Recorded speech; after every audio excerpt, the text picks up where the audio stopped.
According to the information I furnished by the library, only 330 books have been borrowed by members during the year 2021, and 122 of those have been under fiction title. 94 of the borrowed books have been on political science and 27 on sociology. Only 11 books on economics, only 5 books on science, 4 books on law, and 3 books on technology, 1 book on education, and 1 book on single literature, and have been borrowed by members. For a house of 225 members, this is embarrassing. This lack of preparation and knowledge on subject matters have led to insult, lies, false allegations, unparliamentary language being part of the speeches, and most of the speeches and statements being made to gain political mileage rather than on guiding the state. Looking at the economy and a separate office for assessment is good, but we must have an assurance that the Ministry of Finance and the Central Bank will make the statistics available to us. Then in other matters also there will be papers which the government has which should be tabled. For instance, we found recently the New Frontier papers are not tabled and we have to get it from court. So if that is done, I would go a bit further and suggest a code of conduct which the party leaders can see from time to time who's maintaining and who's not. When the British Parliament was bombed during World War II, they convened at a nearby church. At a time when we are facing the most critical crisis since we got independence, this government decided to prorogue Parliament. We are asking whether this is correct.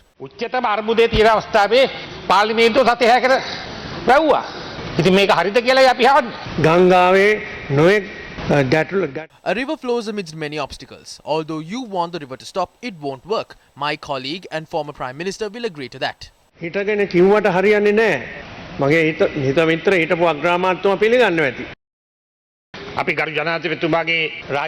listened to the throne speech of the President. I was amazed as he did not give any solution to the current issues in the country.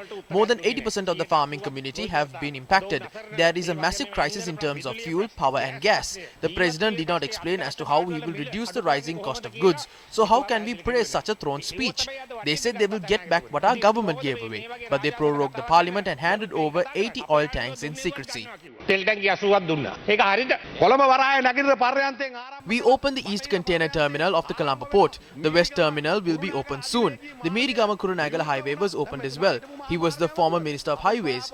We also hope that we will be able to reach the Temple of the Sacred Tooth Relic on a highway. Because the former minister was also from Kandy, but he didn't do anything. These are the people who spread lies. Come and take a look at Godfrey's Green. Yesterday, only 22,000 people were there waiting to enter Port City. People who said that Sri Lanka is a Chinese colony are now going to the Port City.